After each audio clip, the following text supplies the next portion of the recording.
Bonjour à tous, bienvenue à ce moment réservé au Saint-Esprit. Pour commencer, je vous invite à entonner les paroles du numéro 131, Rends-toi maître de nos âmes, Esprit Saint, Esprit d'amour. Viens de tes divines flammes nous embraser en ce jour. Rends-toi maître de nos âmes, Esprit Saint, Esprit d'amour, viens de tes divines flammes nous embraser en ce jour. Oh, viens, Esprit de Dieu, fais-nous sentir ta présence, revêt-nous de ta puissance et baptise-nous de feu, Esprit de Dieu, baptise-nous de feu. Esprit de la promesse, en nous scellant de ton sceau, nous la richesse de l'héritage d'en haut. Oh, viens, Esprit de Dieu, fais-nous sentir ta présence, revêt-nous de ta puissance et baptise-nous de feu, Esprit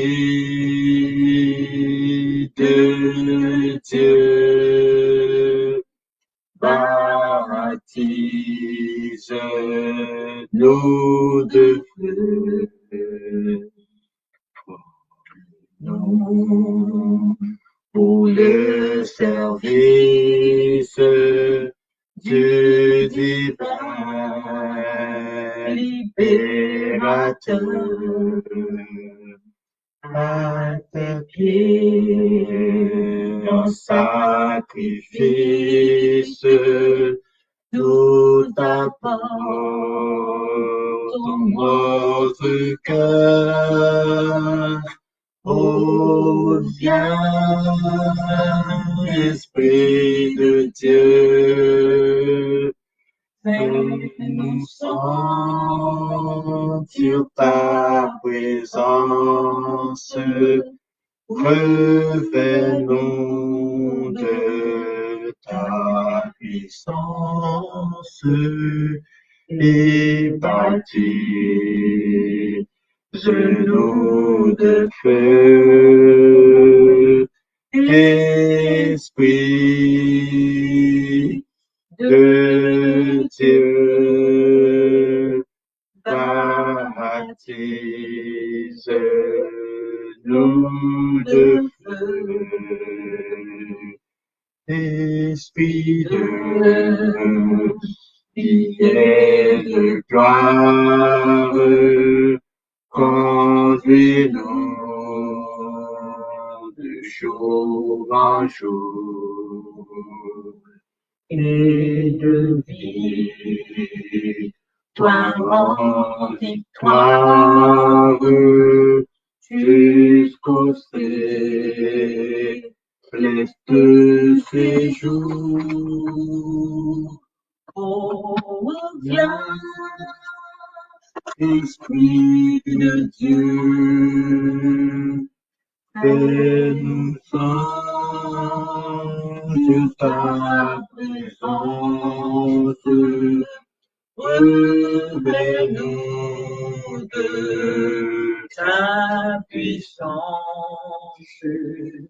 et baptise-nous de feu. Esprit de Dieu, baptise-nous de feu.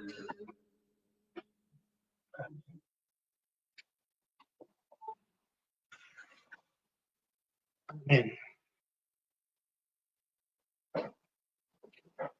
Alors, pour entrer d'emblée dans ce moment, nous aimerions partager une réflexion avec vous. Je l'aurais titré « Quel est ton poids spirituel ?» Quel est ton poids spirituel?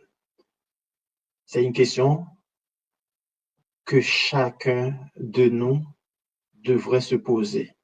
Moi, je me pose la question, quel est mon poids spirituel? Sur le plan spirituel, quel est mon poids? Et cette question-là doit avoir une réponse. C'est pas moi qui vais répondre pour vous. C'est pas vous qui allez répondre pour moi. Mais chacun doit analyser sa propre situation et essayer d'être clair avec soi-même en se comparant à la parole de Dieu et de trouver la réponse.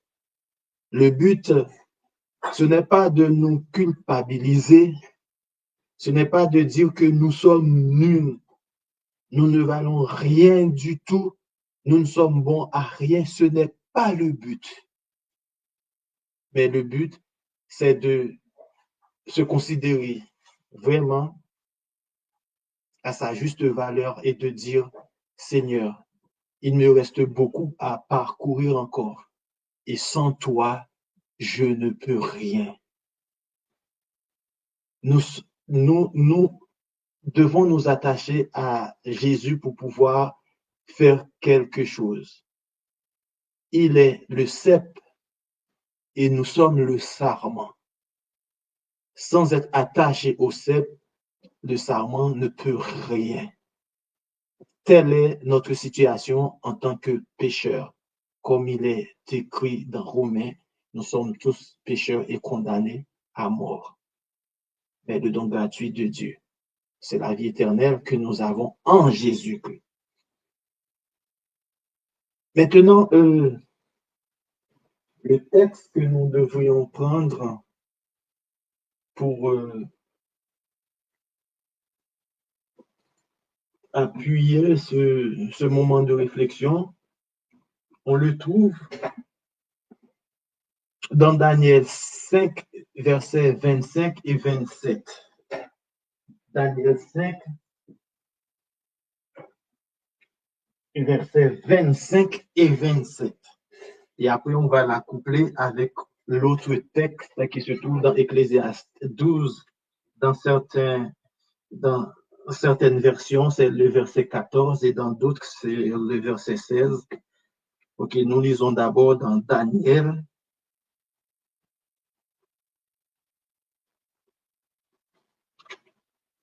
Chapitre 5, verset 25.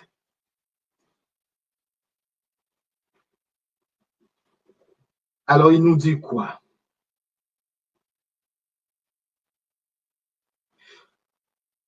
Voici l'écriture qui a été tracée. Comptez, peser et diviser. Alors, le but de ce soir, ce n'est pas de détailler cette prophétie ou ce texte qui a été écrit sur le mur de la maison royale de Belshazzar. Belshazzar est le fils de Nebuchadnezzar. Nebuchadnezzar, si nous remontons un petit peu, c'est celui qui était arrogant, tellement arrogant, orgueilleux, et Dieu l'a humilié au point de manger l'herbe comme les animaux sauvages.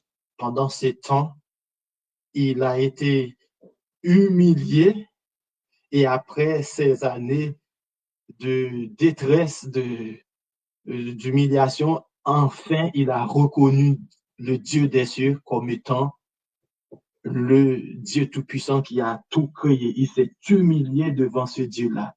Et son fils, Belshazzar, était au courant de toutes ces histoires. Et lorsque nous lisons le chapitre 5 du livre de Daniel, on voit comment Daniel lui a reproché en disant, tu étais au courant de tout cela, tout ce dont ton père a vécu, mais tu t'es pas humilié devant Dieu. Au contraire, tu t'es montré aussi arrogant. Tu as utilisé les ustensiles du temple pour boire en l'honneur de ton Dieu, et tu as fait boire tes concubines, tes femmes là-dedans aussi. Donc, eh bien, et pendant qu'il faisait la fête, et Belshazzar a vu une main en train d'écrire, mais personne ne pouvait lire ce qui a été écrit. Il a fait venir les sages, les satrapes, tous les gens importants de son royaume. Personne ne pouvait lui interpréter cette écriture. Et quand Daniel est arrivé, il lui a promis de lui combler de toutes sortes de récompenses. Daniel lui dit, tu peux garder toutes ces choses-là, ou tu les donnes à qui tu voudras. Mais pour la gloire de Dieu, je vais t'interpréter ce qui est écrit sur le mur. Et là, Daniel lui a expliqué.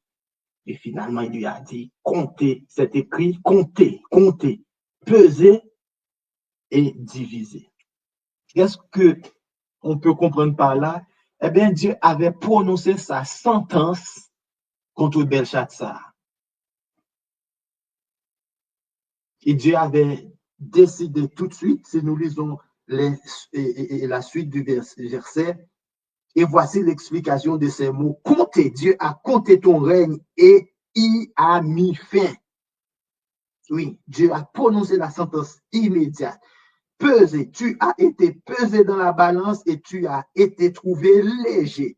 Divisé, ton royaume sera divisé et donné aux Mèdes et aux Perses.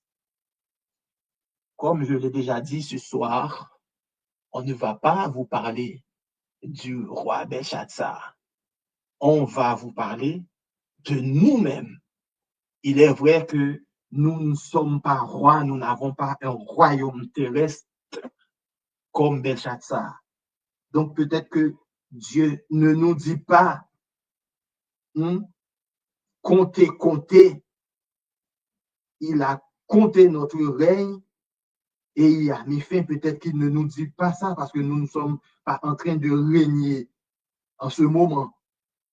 Peut-être que Dieu ne nous dira pas diviser en divisant notre royaume pour donner à quelqu'un d'autre, puisque nous n'avons pas un royaume terrestre. Et peut-être que Dieu est en train de nous dire, de me dire à moi, de vous dire là où vous nous écoutez, pesez, tu as été pesé dans la balance et tu as été trouvé léger.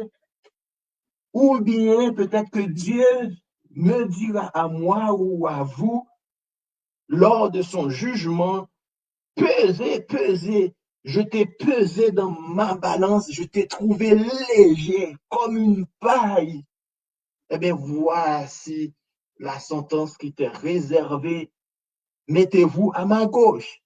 Et vous savez, selon la Bible, tous ceux qui seront à sa gauche, eh bien, quel est le sort qui leur est réservé, et ceux qui seront à sa droite, ainsi de suite.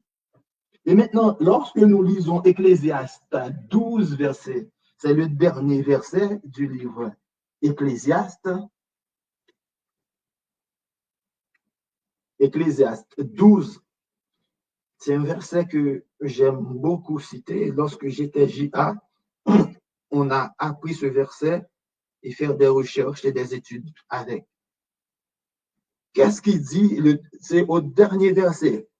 Dieu amènera toute œuvre en jugement au sujet de tout ce qui est caché, soit bien, soit mal. Cela veut dire tous nos actes, toutes nos actions sont inscrites dans les livres dans le ciel, les bonnes et les mauvaises actions. Donc, il y a des gens, Dieu va peser, eh bien, il va les trouver lourds dans la balance de son jugement. Il y en a d'autres qui vont être trouvés légers parce qu'il y a toujours deux groupes dans toutes les histoires du salut.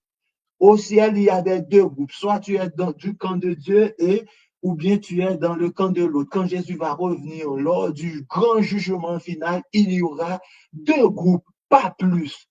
Même si certains veulent nous faire croire qu'il y aura un groupe de neutralité, on peut les appeler comme on veut. Mais la Bible est claire. Soit on est à sa gauche ou bien on est à sa droite. Il arrive que pour certaines personnes, Dieu n'attend pas le jugement final.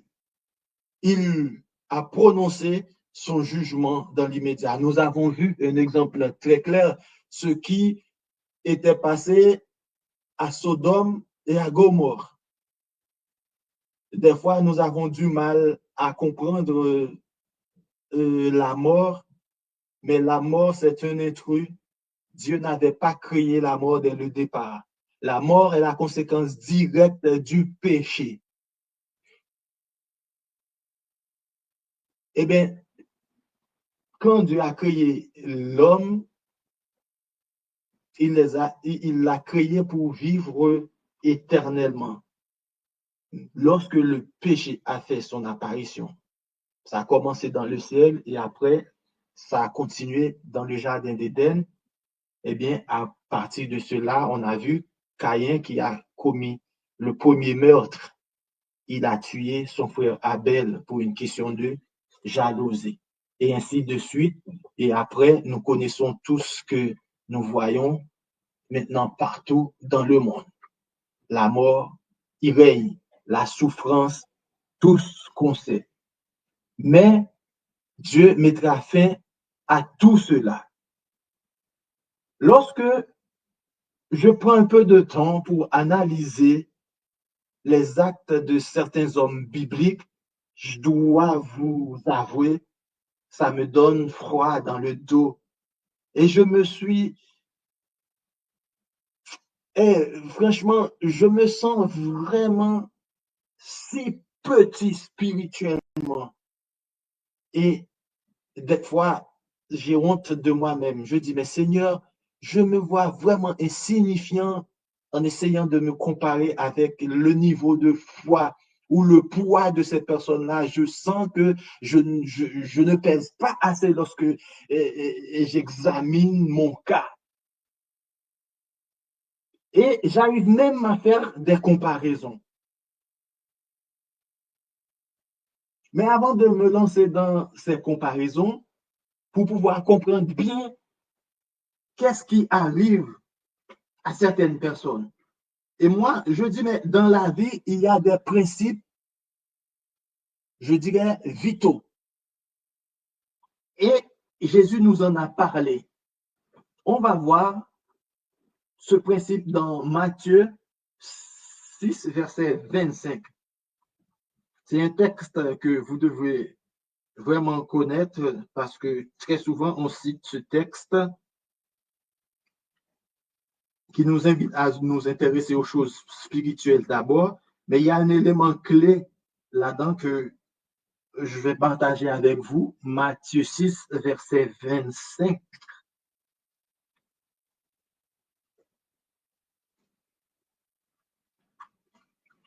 Alors, il nous dit quoi?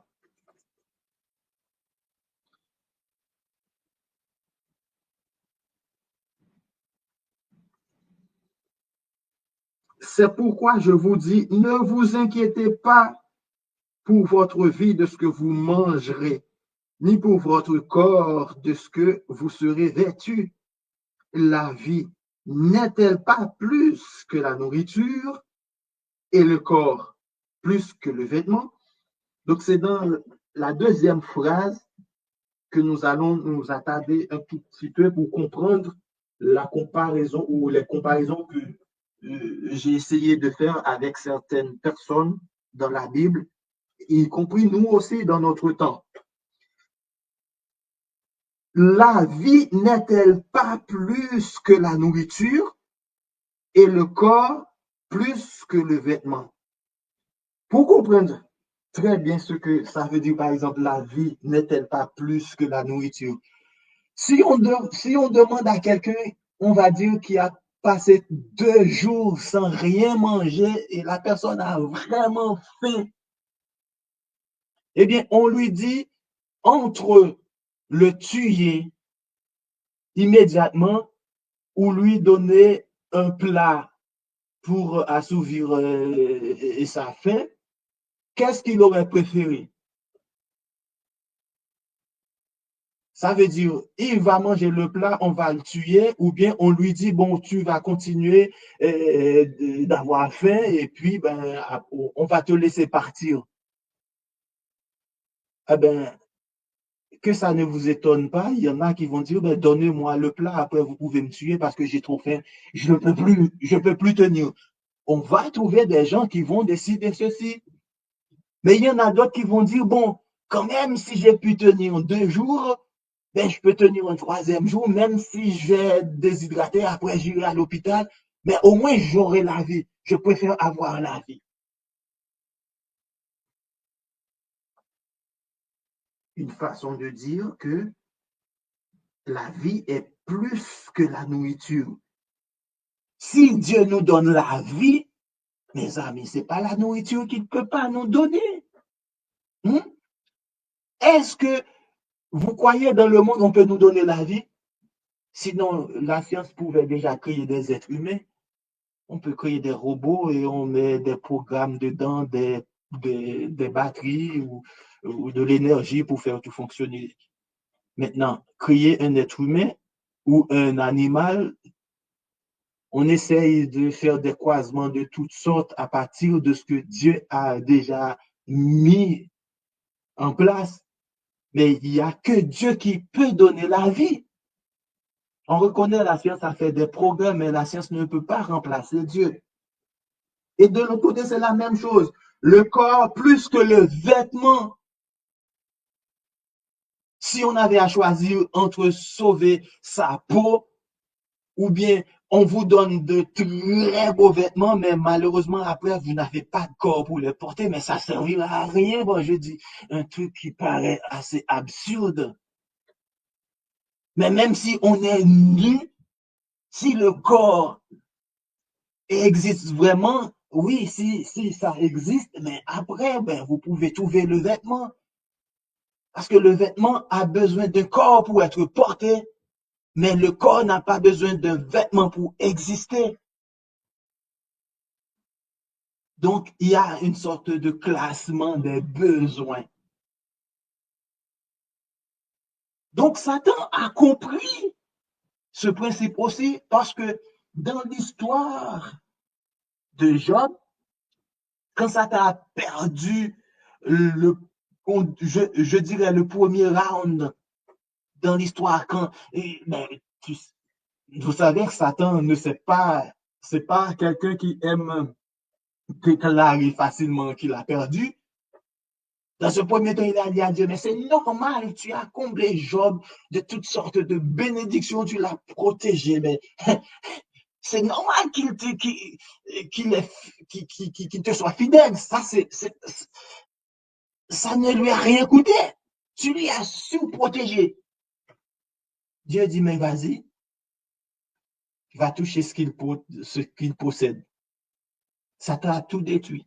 En un laps de temps, la Bible n'a pas dit combien de temps, mais on a vu comment se sont déferlées les calamités, les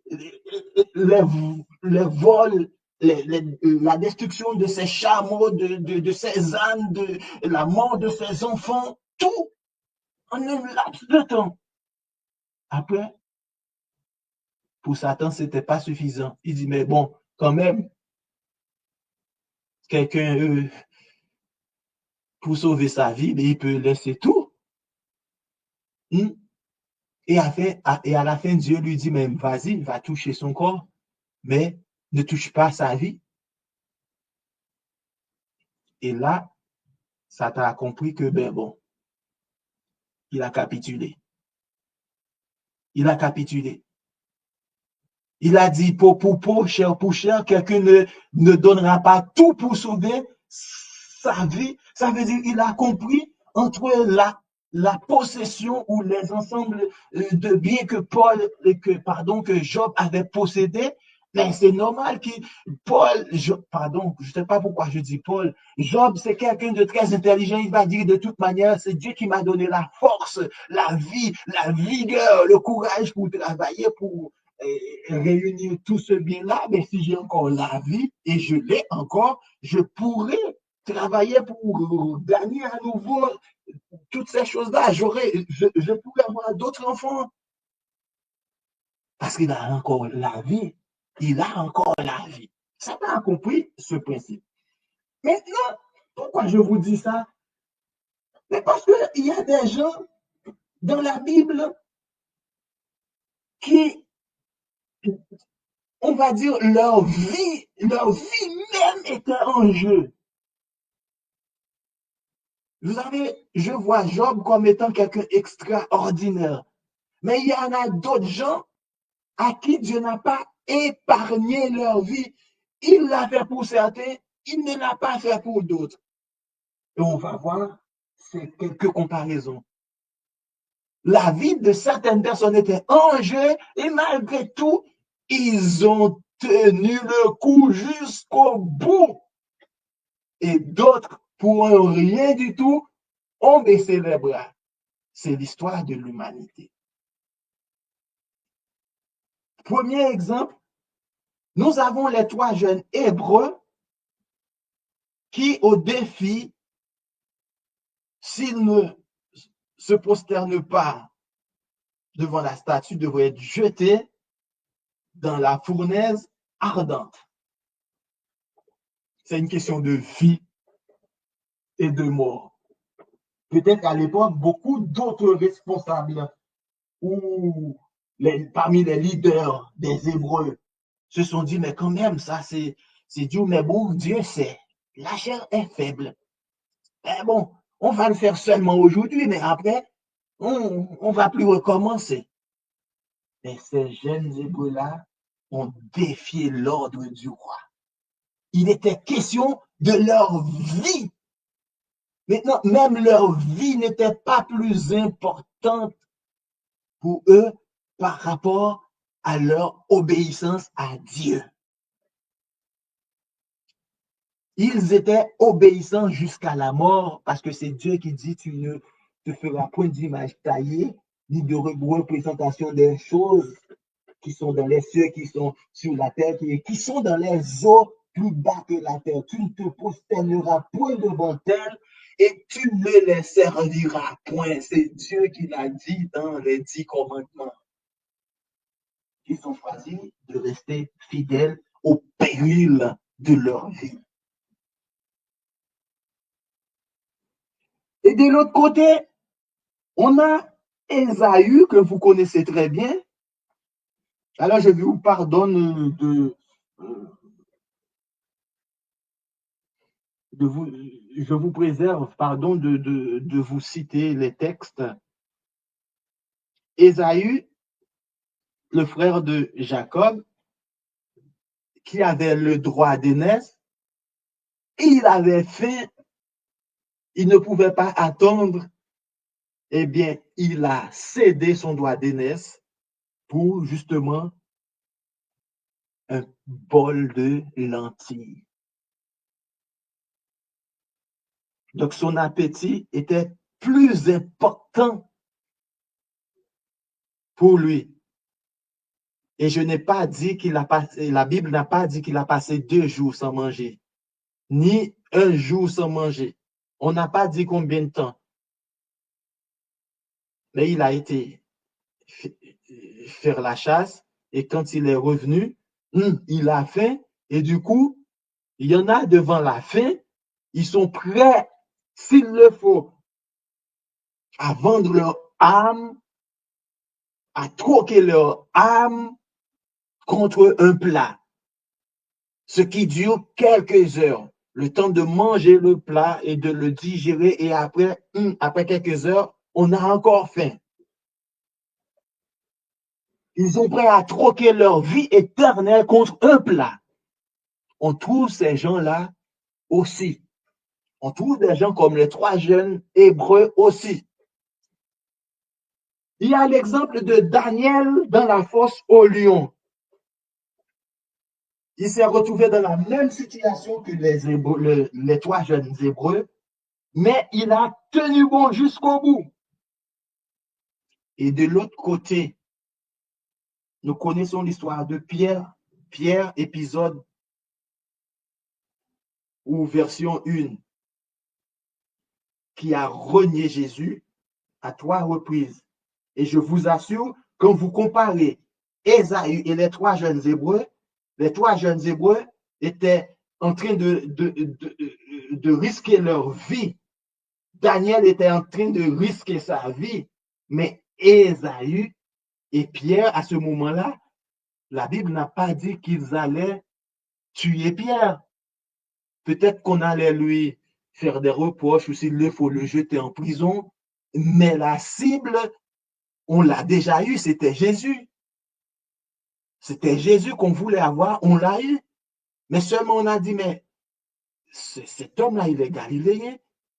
On le reconnaît sur son visage, sur sa manière de parler. On n'a pas dit, mais il est là, on va l'attraper. La Bible n'a pas dit ça. Donc, lorsqu'on analyse le texte, moi, personnellement, j'ai compris qu'il n'y avait pas de danger de mort pour Pierre. Cependant, il a accepté de renier son meilleur ami ou son chef ou son sauveur. Ça peut arriver, peut-être que je ferai la même. Je fais la comparaison, je ne suis pas en train de lancer la pierre à personne parce que je ne suis pas mieux qu'eux. Si vous vous sentez dans cette situation, je ne suis pas en train de vous culpabiliser non plus. Je ne suis pas mieux que vous. Mais on est en train de juste analyser la parole de Dieu. Eh bien, je vous ai parlé de Job. Eh bien, Job, arrivé à un certain moment, il a tout perdu. Je ne peux pas comparer le sort de Job à celui des 3 jeunes Hébreux, parce que Job a tout perdu, mais sa vie et Dieu, dès le départ, nous qui connaissons l'histoire, même si Job ne le savait pas à l'époque, à ce moment-là, Dieu avait ordonné d'épargner sa vie. Dieu ne voulait pas livrer Job entre les mains de Satan. Je veux dire, il ne voulait pas que Satan touche sa vie. Ça, c'est clair dans la parole de Dieu. Ça veut dire qu'il n'y avait pas de danger de mort pour Job, selon le texte. Mais quand j'analyse personnellement l'histoire de Job, pour moi, je le répète souvent, je dis, si l'histoire de Job n'était pas dans la Bible, il y avait beaucoup de questions auxquelles moi, personnellement, je n'aurais pas trouvé de réponse. Pour moi, l'histoire de Job répond à plein de questions que les gens dans le monde posent. Si Dieu était là, pourquoi si Dieu était là, pourquoi le péché, pourquoi le mal, pourquoi Dieu n'a rien fait. Et là, on voit qui est derrière toutes les calamités des enfants de Dieu. On le voit très clair, parce que les gens qui n'étudient pas la Bible ne sont au courant de rien. Mais les étudiants de la Bible comprennent très clairement ce qui se trame derrière chaque mallette, chaque attaque d'un enfant de Dieu.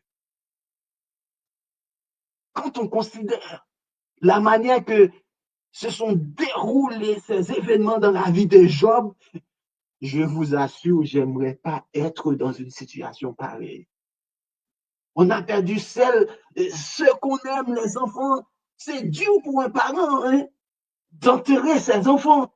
C'est plutôt plus ou moins acceptable qu'un enfant enterre ses parents après que ce dernier ait vécu de longues années et puis une très belle vieillesse. Bon, c'est normal que les enfants prennent la relève et ils enterrent leurs parents. On peut comprendre ça. C'est moins dur qu'un parent va célébrer l'enterrement de son enfant, de ses enfants. Et là, ce n'était pas seulement son enfant, mais de tous ses enfants dans un laps de temps. Il pourrait s'en passer des animaux. Parce que Job n'était pas un avare. Job n'était pas un cupide. Et si vous connaissez bien son histoire, vous allez voir que c'est quelqu'un qui utilisait ses sous, son argent, pour faire du bien, pour construire des maisons aux sans-abri, sans logis, et donner de quoi subsister aux étrangers, aux veuves, tout ça. Parce que Dieu dit dans sa parole que Job était intègre. Il a dit qu'il n'y avait pas d'autre homme comme Job sur terre. Ça veut dire c'est quelqu'un en qui Dieu a mis tout son plaisir. Il était fier de ce Job. Job n'était pas n'importe qui. Quand on a, je dirais même dans notre temps d'aujourd'hui, prenons quelqu'un qui aurait possédé toutes ces choses-là, mais c'est un multimilliardaire. Hein. Je vous dis, et à l'époque, je ne sais pas comment je pourrais évaluer tout ça. Un jour, quand j'aurai du temps, je vais essayer de voir combien ça, euh, alors pour ce que la Bible nous dit, combien ça vaudrait en ce temps-là où nous vivons. Et quand on analyse l'histoire des Job, on dit, mais qu'est-ce que c'était tragique, ce qu'il a enduré. Et à la fin, malheureusement, même sa femme a cédé. Elle a baissé les bras en lui disant, maudit ton Dieu et meurt. Parce que c'était trop dur pour sa femme, elle ne pouvait plus supporter. Mais Job a tenu bon jusqu'au bout. Et puis, là, je n'ai pas trouvé quelqu'un exact dans la Bible pour comparer à Job, mais je pense à nous autres. Parce que très souvent, j'entends quelqu'un qui dit, mais qui a abandonné la foi, vous savez pourquoi? Parce que en disant, mais si Dieu existe, j'ai prié pour ma maman qui était malade. Pourquoi Dieu ne l'a pas guéri? Pourquoi il l'a laissé mourir? Eh bien, Dieu, je ne comprends pas ce Dieu-là, ben, j'ai abandonné la foi. Oui, mais j'ai prié Dieu pour ma fille là, qui était très malade. Mais je ne comprends pas toujours pourquoi il ne l'a pas soignée, pourquoi il ne l'a pas sauvée, pourquoi il ne l'a pas épargnée de cette mort. Au moins Dieu aurait eu pitié de moi parce que je l'ai servi pendant des années. Eh bien, je ne comprends pas ce Dieu et j'ai baissé les bras. Ce n'est pas ce que Job a fait. Quand on a une mauvaise compréhension de ce Dieu, on peut agir comme ça. Job a dit, Dieu a donné, Dieu a ôté. Même si ce n'est pas Dieu qui avait ôté vraiment, c'est Satan qui a ôté, mais dans son interprétation, il a compris, c'est Dieu qui a donné la permission. Et il continue de bénir le nom de Dieu. C'est extraordinaire. Franchement, je vous dis, c'est extraordinaire. Eh bien, il y a aussi les martyrs. Je ne sais pas si vous avez l'habitude de lire le livre Tragédie des siècles. Il y en a qui ont eu la même expérience que les trois jeunes Hébreux, que Daniel dans la fosse au lion, parce que eux, ils ont été persécutés à cause de leur foi. On leur a demandé d'accepter de revenir sur leur déclaration, voilà, de renoncer.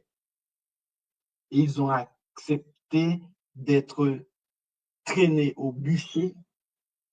Des fois, il y en a qu'on a écartelés, on les a attachés entre deux animaux et les animaux s'étirent et puis la personne se partage en deux. Quelle mort tragique!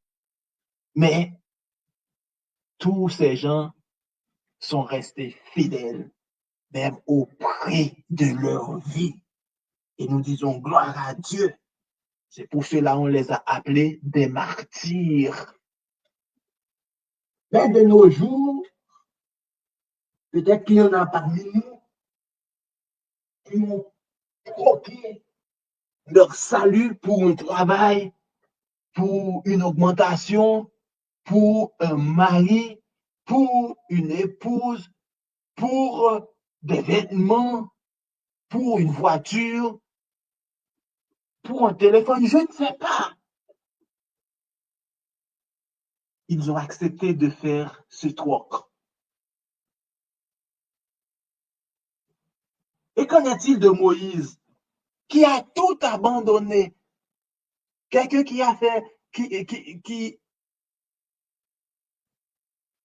vivait dans le royaume qui dominait le monde de l'époque, la plus grande civilisation, il a tout laissé pour aller vivre avec les esclaves, pour être à la tête d'un peuple nomade, pour conduire ce peuple-là vers le désert, pour conduire les enfants d'Israël vers le désert, vers la mer Rouge, un endroit, justement par la foi, il a accepté d'abandonner tout ça.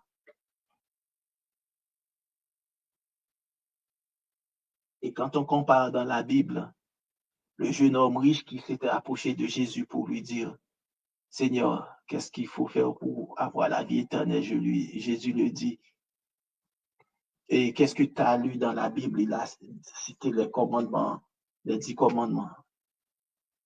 Et puis il a dit, j'ai fait toutes ces choses-là dès ma jeunesse.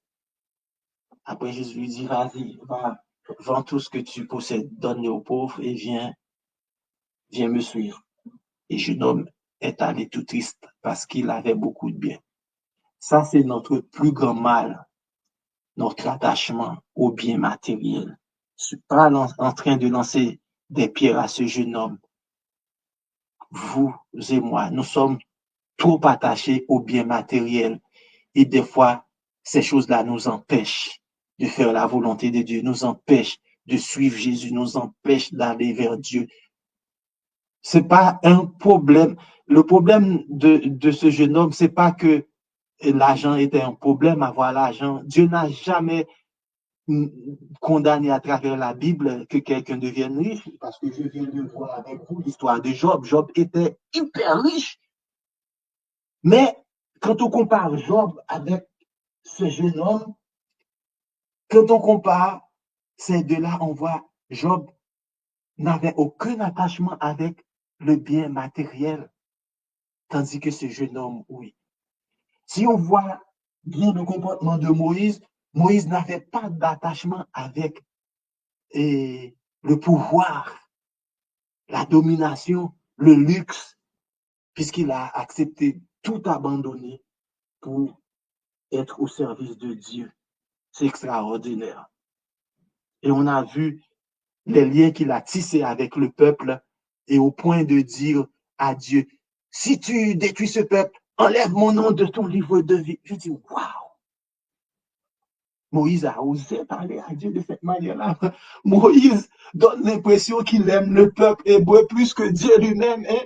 Un défi là, lancé à Dieu. Si tu détruis ce peuple, enlève mon nom du livre de vie. C'est extraordinaire. Hein? Ah, mais ce Dieu-là est formidable aussi. On peut discuter avec Dieu parce qu'il dit de sa parole, venez et plaidons. Si vos péchés sont rouges comme le cramoisi, ils deviendront blancs comme la neige. Moïse n'était pas en train de discuter pour que Dieu pardonne ses péchés. Il est en train de plaidoyer en faveur du peuple. Il est en train d'intercéder en faveur des Hébreux. Waouh! Quel amour! C'est vraiment le type de Jésus. Eh bien, en parlant de Jésus, qu'est-ce qui s'est passé? Jésus a jeûné pendant 40 jours, 40 nuits. Il avait faim. Et dans les dessins animés, la Bible ne le dit pas, et Satan le guettait. Satan disait, ah, Maintenant, c'est le bon moment, youpi! Il a fait, maintenant toutes les conditions sont réunies pour l'attaquer et je sais que je l'aurai. Si on essaie de parodier. Et c'était le bon moment. 40 jours sans manger. Maintenant, il a fait, il n'y a rien aux alentours. Eh bien oui, si tu es le fils de Dieu, ordonne que ces pierres deviennent du pain. Échec. Il a ordonné à toutes ces anges de te porter sur les mains de peur que ton pied ne heurte contre une pierre. Jette-toi du haut en bas. Échec pour Satan. Eh bien, si tu m'adores, regarde, je te donne tous ces biens-là. Je dirais échec et mat. Et Jésus l'a renvoyé. Jésus n'avait rien à manger. Il avait extrêmement faim. Il a tenu. Et lorsqu'on parle, vous voyez bien quel nom je vais prendre tout de suite. Hein? Et ils n'avaient ni soif, ni faim. Ils avaient toutes sortes de fruits dans le jardin d'Éden. Mais Satan les a trompés justement sur un seul fruit défendu. Ils sont tombés dans le piège de Satan. Je veux bien sûr parler d'Adam et de Ève. De Ève d'abord. Puis elle a donné à Adam. Vous voyez?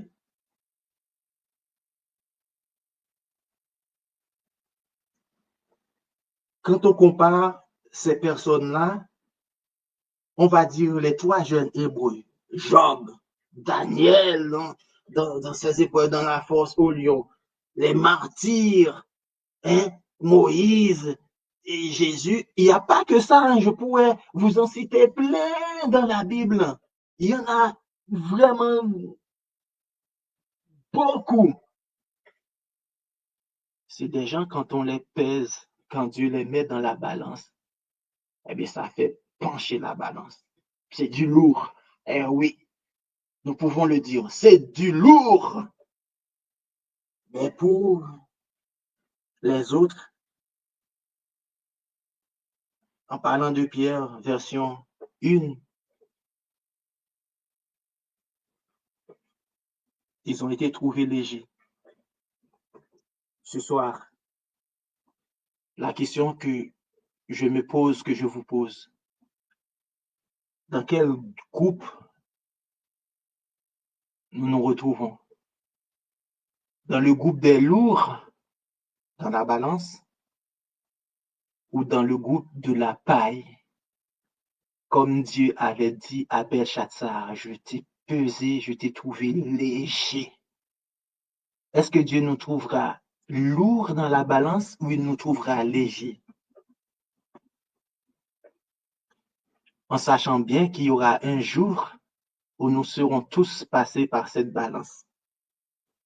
Ce que je veux dire, comme la parabole de l'ivraie et du bon grain, pendant qu'on est encore vivant, même si on est lourd aujourd'hui, prenons garde. Faisons en sorte de rester toujours lourd. Mais pour ceux qui seraient légers aujourd'hui, je suis en train de vous dire, tout n'est pas perdu. Il y a de l'espoir. On a vu Pierre, la version 1, a renié Jésus, son maître. Mais il n'est pas resté là. Judas l'avait trahi. Après, il a mis fin à ses jours. C'était fini pour Judas parce que Judas a décidé que c'était fini pour lui. Mais Pierre a dit, non, non, c'est pas encore fini pour moi. Il est parti aller pleurer et il s'est repenti. Eh bien, Jésus l'a restauré. Et comme on a vu, Pierre a renié Jésus dans la version 1. Dans la version 2, on a vu Pierre qui a fait un discours le jour de la Pentecôte. On dit, mais tiens, ça c'est un homme transformé. Je suis en train de nous dire ce soir, nous avons tous la possibilité d'être réhabilité, comme Jésus l'a fait pour Pierre, comme Jésus l'a fait dans la vie de Paul, comme Jésus l'a fait dans la vie de tant d'autres. Il est disposé et il veut le faire dans notre vie maintenant même. Et si nous comparons ces deux groupes de personnes, ce qui fait la différence entre eux, eh bien, c'est leur niveau de connexion avec Dieu. Il y en a dont cette connexion-là était tellement forte, ne pouvait pas faire autrement. Je ne sais pas si vous vous souvenez d'Étienne. On est en train de le lapider. Et puis, comme Jésus, à la croix, il priait pour la repentance. Il intercédait pour ces personnes-là en demandant au Père de les pardonner parce qu'ils ne savent pas ce qu'ils font. Étienne a compris que son problème, c'était pas ces personnes, mais c'était l'esprit qui les animait. Il a compris que ces personnes étaient des victimes et elles avaient besoin d'être libérées de ces esprits démoniaques qui les poussent à lapider les enfants de Dieu. Maintenant, cette connexion-là avec Dieu, nous en avons tous besoin. Et le problème de ces deux groupes de personnes, c'est exactement ce qui s'est passé dans la parabole des 10 vierges. La Bible, c'est vrai, a parlé de 10 vierges. Mais ça, on revient à la même case de départ. Il y aura deux groupes de personnes. Ça veut dire, on parle de 10 vierges. Ça veut dire, c'est une parabole qui concerne des gens qui ont eu connaissance de la parole de Dieu. Maintenant, il y a d'autres gens qui vont se perdre, qui n'ont pas du tout d'huile dans leur lampe, ou bien peut-être qu'ils n'ont même pas été invités, je ne sais pas. Mais de toute manière, quand on n'a pas du tout d'huile ou qu'on n'a pas de l'huile de réserve, on sera dans le même camp. Ce soit qu'on est dans le camp de Dieu à l'intérieur ou bien on est dehors. C'est l'un ou l'autre. Maintenant, la question encore que je peux nous poser ce soir, est-ce que nous avons d'huile dans la lampe? Est-ce que nous avons assez d'huile dans nos lampes? En avons-nous de réserve au cas où l'époux tarderait à revenir pour qu'on ne puisse pas nous réveiller pour aller dire « Ah, il n'y a plus d'huile dans nos lampes, qu'est-ce qu'on va faire? Donnez-nous un peu de votre huile parce que là, il est tard, nous ne pouvons pas en trouver. » Ou bien, est-ce que nous sommes restés en toute quiétude? C'est pas grave si nous endormons et après, ben, l'époux arrive, mais on va sortir notre huile de réserve et puis on va rentrer dans les salles de noces. Seul le Saint-Esprit nous permettra de couper le pont avec le péché. Lorsque Dieu détruira le péché, malheureusement, tous ceux qui font fusion avec lui, c'est-à-dire le péché, périront. Le plan de Dieu, ce n'est pas que seul être humain se perde, mais c'est d'éradiquer à jamais le péché. Maintenant, ceux qui ne veulent pas se séparer du péché, malheureusement, vont être exterminés avec lui. Ce que Dieu veut, ce n'est pas la mort du méchant, nous dit sa parole, mais sa repentance. C'est qu'il se repente. Le consolateur veut nous conduire dans toute la vérité. Il veut nous révéler les profondeurs de l'amour divin. Il veut nous dire combien Dieu veut nous donner la vie éternelle. Il veut nous expliquer que Dieu a déjà tout fait pour que toute la race humaine soit sauvée. Mais il y en a qui vont choisir la perdition. Ce soir, comme Dieu a dit, je mettrai devant vous le chemin de la vie et le chemin de la mort. Choisissez le bien et vous vivrez. Écoutons la voix du Seigneur qui nous répète la même chose ce soir. Choisissons le bien. Choisissons le Saint-Esprit. Jésus, avant de monter au ciel, il avait dit, eh bien, il vous est avantageux que je m'en aille pour que le consolateur vienne. Il va vous conduire dans toute la vérité. Ce soir, là où vous êtes, dites, je te reçois, Saint-Esprit. Dites à haute voix, je te reçois, Saint-Esprit. Je te reçois comme mon consolateur. Je veux que tu me conduises dans toute la vérité. Le Saint-Esprit est disponible. Il n'attend que notre invitation. Ouvrez-lui la porte de votre cœur et dites-lui, viens demeurer en moi. Viens demeurer dans ma maison.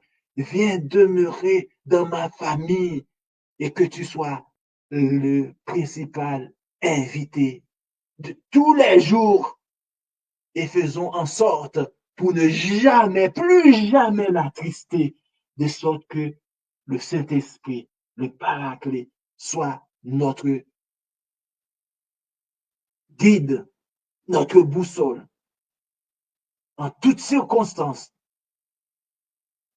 et qui nous révèle tout ce que Jésus n'a pas eu le temps de nous enseigner, qui nous parle du Père, qui nous parle du Fils, qui nous oriente vers tout ce qui est noble, tout ce qui est sacré, au nom de Jésus de Nazareth. C'est là mon vœu pour vous et pour moi, que nous soyons lourds dans la balance lorsque Dieu va nous juger, parce qu'il y aura un temps de jugement. Et tous les êtres humains vont passer par le jugement. Peu importe si c'est un jugement maintenant ou le jugement final, nous allons tous être jugés. Je voudrais que Dieu nous trouve dès ce soir, lourd dans sa balance, pour que nous ne connaissions plus jamais ou jamais le sort qui a été réservé à Belshazzar. Que Dieu nous bénisse. Et je nous invite à entonner le chant des Saint-Esprit du Dieu vivant avant que je prie avec vous. C'est le numéro 123, des Saint-Esprit du Dieu vivant sur notre pauvre race. Des Saint-Esprit du Dieu vivant sur notre pauvre race qui s'est perdue en poursuivant l'illusion qui passe.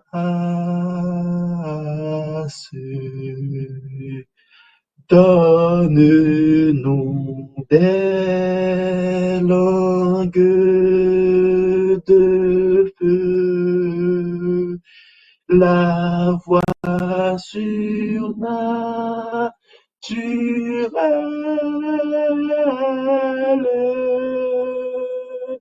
qui ramène le cœur à Dieu par la bonne nouvelle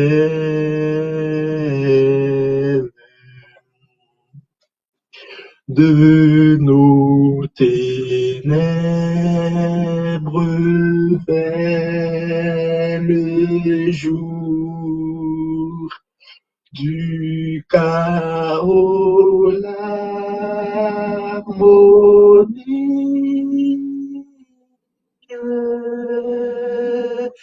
Chasse la haine par l'amour et la mort par par la vie. Au-dessus des peuples divers, que la croix resplendisse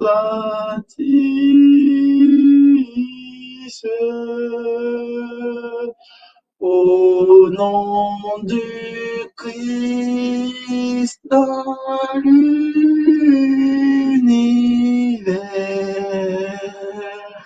que tout genou fléchisse.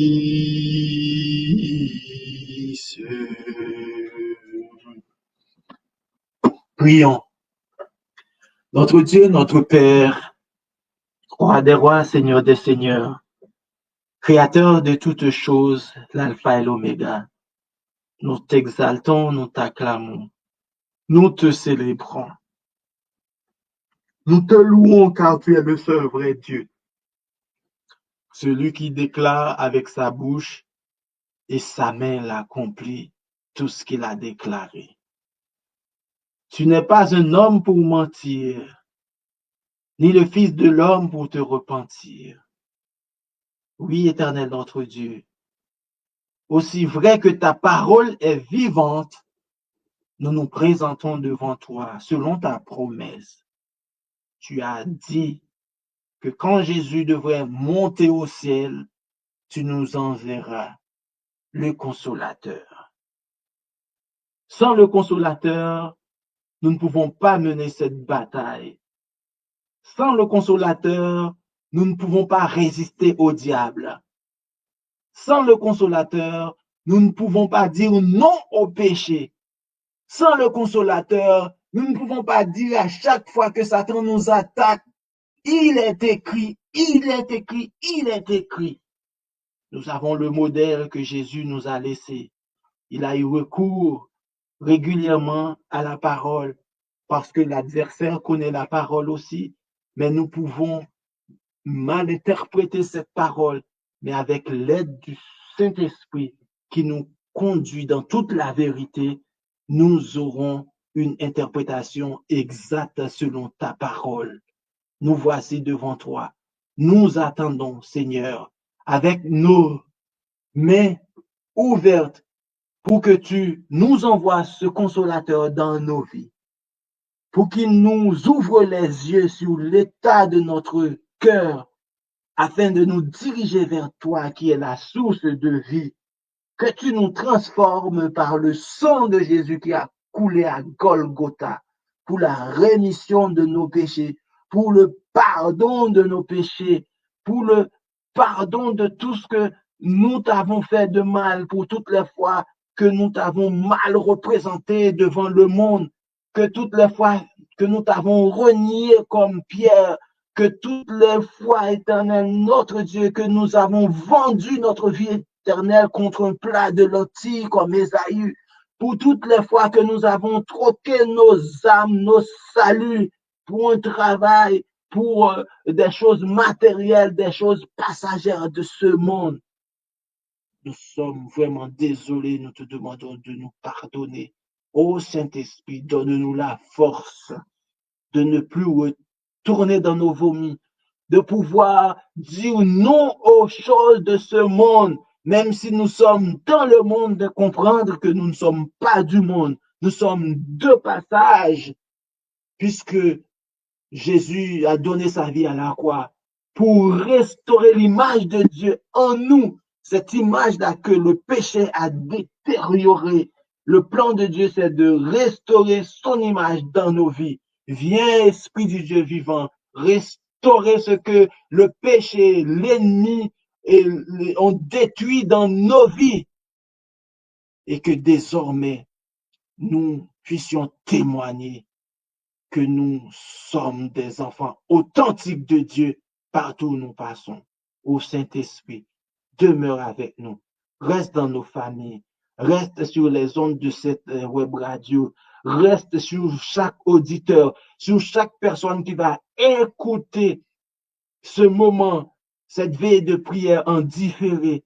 Que le Saint-Esprit entre chez eux et que tous ceux qui sont désireux de recevoir le Saint-Esprit, eh bien, qu'ils le reçoivent maintenant selon la promesse de Dieu. Au nom de Jésus de Nazareth, à lui soit la gloire, l'honneur, la louange dès maintenant et au siècle des siècles. Amen.